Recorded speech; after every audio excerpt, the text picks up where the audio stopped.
like to invite the council member for the 14th district who's been hard at work on not only this project but many projects across the district and for the city, and he's out there fighting every day for everybody. So please welcome Councilmember Kevin De León. Thank you very much, Pete. Good morning to each and every one of you. Muy buenos días. It is a beautiful day here in Highland Park, is it not? It is a very beautiful day here this Monday morning, right here at the intersection of both Figueroa as well as York.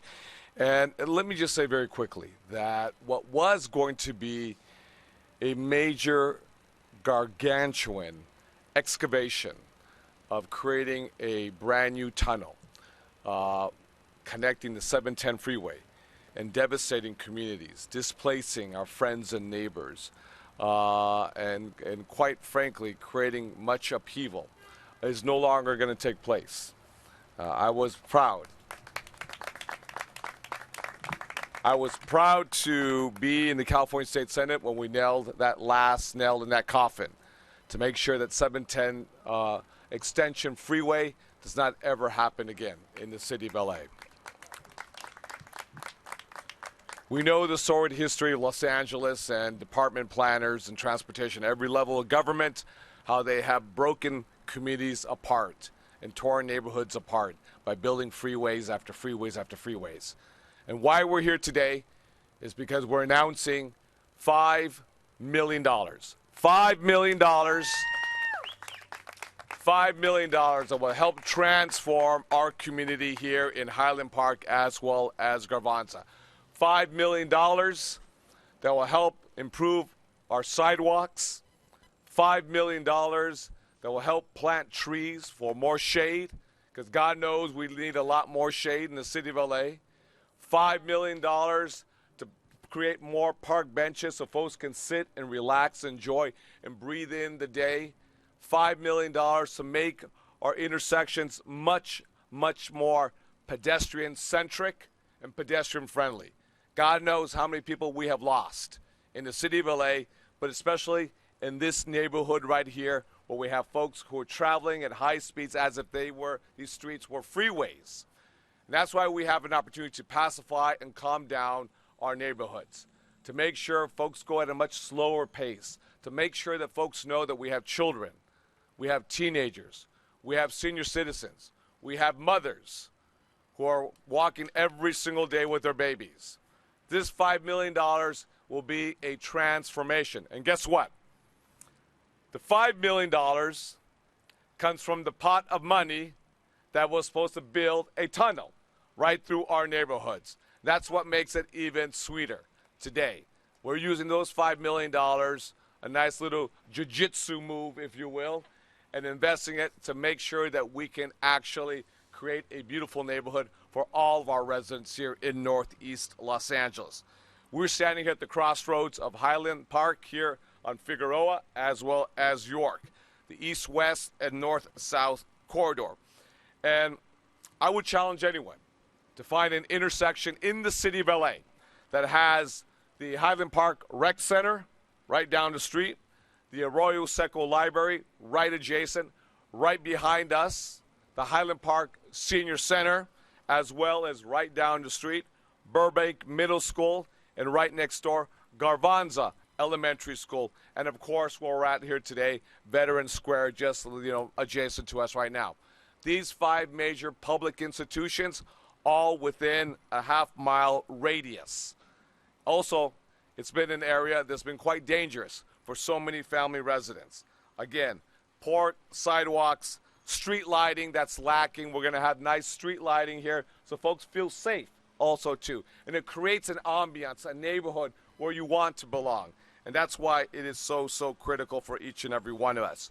Oftentimes in LA, we talk about the city, the future, but in reality, it's far from the truth. But now with this $5 million investment, it's not $1 million or $500,000 or $1 million, $2 million, $3 million, or $4, but $5 million. We will have an opportunity to transform our neighborhoods here in Highland Park. Just as importantly, we are creating an advisory group here today.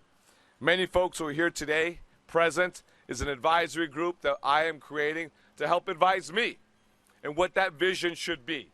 And along with that, we'll have community town hall meetings so we can get input from all of our friends, from all of our neighbors in our communities of Highland Park as well as Garvanza.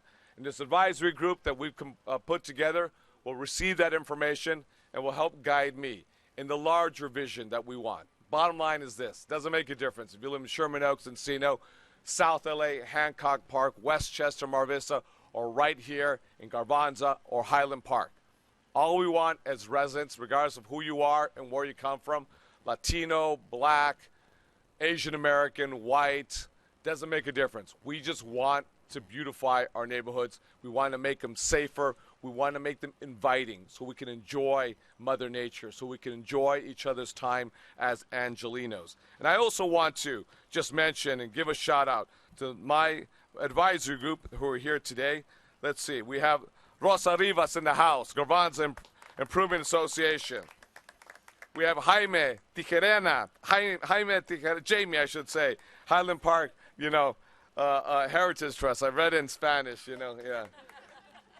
We have, she's not here today, but Yolanda Noguera from the Highland Park Chamber of Commerce, the good Noguera. Yeah.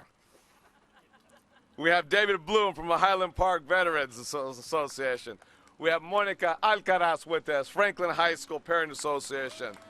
We have Jan Johannesson, the Historic Highland Park Neighborhood Council and Garvanza Parents. We have Emily Spokes, Historic Highland Park Neighborhood Council, Mauro Garcia, as well as Tim Mellon. And with me, it brings me great pleasure to bring up an individual, a woman who works incredibly hard for each and every one of us from street services. Let's bring it up, Shirley Lau. Shirley Lau, come on now. Where are you at, Shirley Lau? There you go.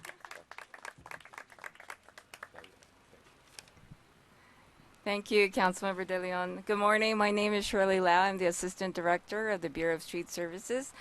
Thank you all for joining us today. The city team is very excited to be part of this project, and we look forward to engaging with the community to hear your feedback and to get your input, which is so critical to development of this project. As you're aware, the funds are coming from federal funds, actually, coming from the State Route 710 North Mobility Projects Program. And my city team, we've been working on many projects for this program, and we look forward to engaging and starting the community efforts here. We're looking to implement mobility and access improvements and improve active transportation to access all these transit stops and other destinations around here that is so critical to this community. So along with the council member's office, the Bureau will start the efforts in stakeholder coordination and public involvement. So I really look forward to meeting everyone here again, and we hope to see you all very soon. Thank you. Thank you very much. Thank you very much, Shirley Lau. And so that you know, Shirley Lau is the Assistant Director of Streets Los Angeles, Streets LA. Next, we have an incredible young woman who's from our neighborhood who cares so deeply about her neighborhood. She just doesn't talk about it. She just doesn't tweet about it. She actually does something about it. And that's what I can appreciate, is those individuals who just don't just talk the talk, but they actually walk the walk. Let's bring up our very own Jamie Tijerana. Jamie.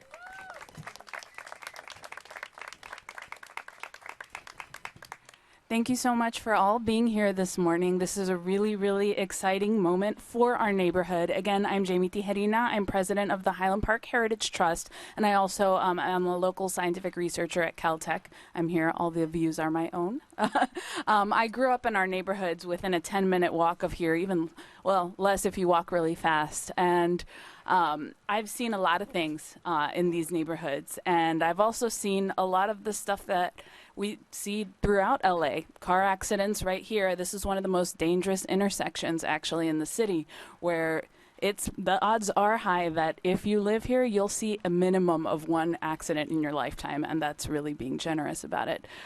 We have, however, all kinds of resources that a lot of the time people don't realize that we have here, and it's just such a unique place, Highland Park, and especially this particular spot. Again, as Kevin mentioned before, we have the library, the recreation center, but we also have all of these small businesses, and we also have big business too, which means that we have a lot of the amenities that other neighborhoods have, especially now that people kind of recognize what we need here. But what's really missing and what has been missing is a lot of the municipal investment.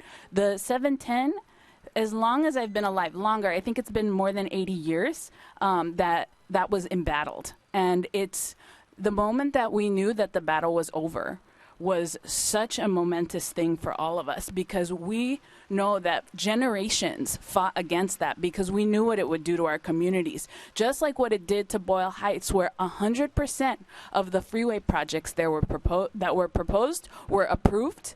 It bulldozed and displaced over 10,000 residents and completely changed the face of the community and what people were able to access.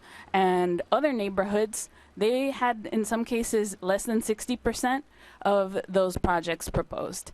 And our neighborhood fought a very, very different world that we don't want to have had to test, to put it that way. And we now have this massive opportunity to really bring together all of the resources that we have here and make them even more beautiful and more accessible to everyone. Not only that, we also have this amazing Veterans Memorial Square here, and we have so many veterans in our community from multiple generations who really deserve recognition and also deserve that kind of pedestrian feel that brings people right next to it so they can really see with their eyes and feel the sacrifices that were made by their friends and neighbors and family in the community. So again, this is such an exciting moment for our community, and I'd really like to thank Councilmember Kevin De León, all of our community members here who are going to be part of the advisory board along with me, for giving us this opportunity and making the right decision about what this funding should actually accomplish here in our neighborhoods. So with that, I'm really excited for our future here, and I will go ahead and give the floor back to Kevin. Thank you so very much, Jamie, and thank you so very much for just being an incredible activist in our neighborhood, seeking improvements that are so important for each and every one of us. Just very quickly in Spanish, and then we can do a Q&A, or if you like, whatever is most convenient, we can do individual interviews with a lot of our community members here who have a lot of thoughts that I think would be important that everyone that they share with too. Pero antes que nada, muy buenos días. Me siento bien honrado estar aquí con toda mi querida gente de los vecindarios de Highland Park y de Garbanza. Y estamos aquí para anunciar no $500,000, ni $1 millón, ni 2, ni 3, ni 4, pero $5 millones. Y quiero enfatizar y subrayar $5 millones que vamos a invertir en los vecindarios de Highland Park y de Garbanza. Lo que queremos hacer, el objetivo al final de cuentas queremos reparar las banquetas rotas hoy día. Queremos sembrar árboles para sombra y para contrarrestar las consecuencias catastróficas del cambio climático, el calor, que es súper fuerte últimamente. Queremos mejorar no solamente las banquetas, sino también las calles hoy día, porque estamos casi en el epicentro del noreste de Los Ángeles de los choques de automóviles aquí en la ciudad de Los Ángeles. Son $5 millones que estoy otorgando a nuestra comunidad, que surge de una cuenta de los túneles de la 110 Freeway. Y para nosotros es un paso gigantesco, porque la mayoría de los del vecindario es gente trabajadora. Es gente que lucha día tras día para sobrevivir, para sobresalir, para triunfar en nuestro gran país. Así que me da mucho gusto estar aquí con toda mi querida gente hoy día. Es un paso gigantesco, $5 millones, sembrar árboles, banquetas, una visión, luces, semáforos, vamos a pacificar, ¿no? El tránsito aquí en la York y también en la Figueroa. Así que gracias a todos ustedes, y no sé si tienen preguntas, adelante, si no, entrevistas individuales con toda mi querida gente. Gracias a todos. Thank you very much, everybody. So I don't know if folks want to do Q&A or do you want to do individual? process take? Well, between now and then, we got the advisory committee that's set up. The advisory committee will set up a couple of meetings with the community. We're going to start in October as well as November. We want to get as much input and feedback from the community. During the course of 2023, we'll be working with Streets LA to create that design for the vision that we all have for these corridors here. And then we should be breaking ground in 2024. However, let me underscore this because I had an earlier conversation with my staff. I think 2024 is way too far out there into the future. I think we should be doing it in 2023. So it's going to be my job to make sure we get the city departments to start moving sooner rather than later. You know, we don't got time to be waiting for 2024 and, you know, the luxury of, you know, designers taking their time. We got to get things done now. Let's do things now. Yeah. Homelessness is a big issue in a lot of neighborhoods. This one is one of them as well. Is any of that going to be allotted for that, or what's the plan? No, the $5 million will be exclusive to street improvements. Like I said earlier, how do we pacify the traffic corridors, as Jamie mentioned a few moments ago, one of the most crash-prone intersections in the city of Los Angeles, because we have Galvanza Elementary School, Burbank, Middle School, Arroyo Library, Highland Park Rec Center with the pool and the baseball field as well right behind us. Every week you'll see, hundreds of senior citizens here every single day. We really need to transform this neighborhood, and that's what the $5 million are for. It's a good point that you bring up, because I think everyone here is a witness that we had a very huge homeless population here, and as a result, and great community support here. And I want to give a special shout out to Rosa Rivas, because Rosa Rivas was a big supporter when we actually established the Tiny Home Village. The Tiny Home Villages are not too far from here. They're in fact about 3 or 4 blocks down the street. The Tiny Home Village, it's the largest tiny home village in the United States of America. And it's interesting because some folks said, well, you're bringing the homeless into the community. I said, no. They're all over the community. They've been here for years, if not decades. Huge homeless encampment here at the Veterans Square. Huge. Right behind the rec center. Now you don't see them. And it's not that we're hiding them. It's that we're putting a roof over their head, which is temporary. It's interim housing until we can find permanent housing. But that's action.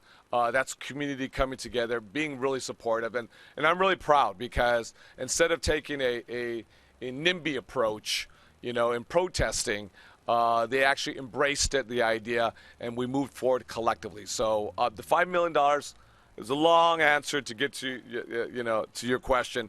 But none of the $5 million will be utilized for the homeless crisis. However, that being said, let me just underscore the following. Once again, CD14, when I inherited CD14 a few months prior to my original swearing-in date, I inherited the largest homeless population in the city of Los Angeles. And no one has created more housing in the past year and a half than the staff of CD14. Bottom line. And that's just the beginning, because we're gonna accelerate our job. We've done a good job here in Highland Park, as well as Eagle Rock, El Sereno as well.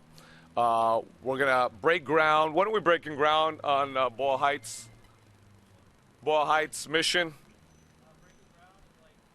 In 2 weeks. In 2 weeks, we break ground. Another tiny home village off Mission Road, or on Mission Road, for all of our unhoused neighbors in Boyle Heights. So this is the difference. We're not theoretically talking about the crisis of homelessness. We're not pontificating about the crisis of homelessness. We're not decrying and looking for, a bad guy in 41.18 and, focusing so much, when no one has even been arrested with 41.18, which I think sometimes for some folks it's a deflection, if you will, from doing actually the hard work. If you want to get unhoused people off the street, you got to create the housing. Interim, permanent. That's just the bottom line. There's no magic solution.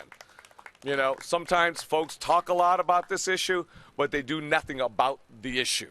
That's the bottom line right there. All right, enough. I'm sorry. I went off on that one right there. Will you be working with the city's program, I don't know what it's called, Zero Safe Streets, Zero Deaths?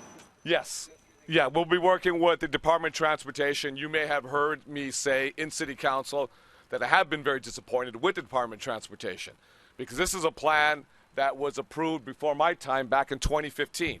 Fast forward, we're in 2022. 7 years forward already, and only my understanding as of late, and correct me if I'm wrong, only 3% of that plan has actually been implemented. 3%. So the question is, it's not just about having a vision and having a plan, but now it's about execution of the plan, actually getting it done. So when you have press conferences, they're nice. But at the end of the day, you actually got to get the job done.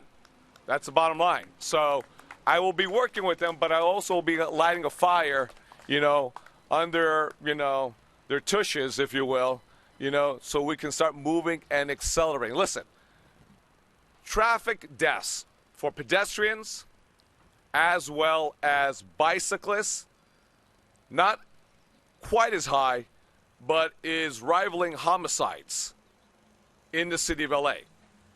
And God knows that we have a lot of folks who have been using our streets as if it's their own personal freeways. And when we open up the beautiful $588 million iconic bridge, that is the 6th Street Bridge, that just doesn't belong to City 14. It belongs to all of the city of LA. It belongs to Southern California. It belongs to California, to the country. It is going to rival the Hollywood sign. It's going to rival, Venice Beach and, other, points of destination in the city of LA like Griffith Observatory. But when you had folks who came in, especially from other parts of the county, come in to drag race, come in to do donuts, putting people's lives in danger, that's just, immature. And it's so profoundly disrespectful to all the residents who want to walk across that bridge with their children, with their grandchildren, where senior citizens want to spend the day, taking in the breathtaking views of the city, of the LA River, Ball Heights, in downtown LA, and you can see Dodger Stadium and you can see the San Gabriel Mountains. And this is what we need to do to help transform our neighborhoods to make them much more sustainable, much more breathable, much more safer for everyone to enjoy. So the answer is yes. I will be working very, very closely with the Department of Transportation to make sure our metrics are met, because we cannot be waiting 6, 8, 10 years well into the future for them to get their job done. All right, listen, with that, please feel free. We have individuals here. We'll be more than happy to give their perspectives and their viewpoints. With that, thank you very much, everybody. Gracias a todos.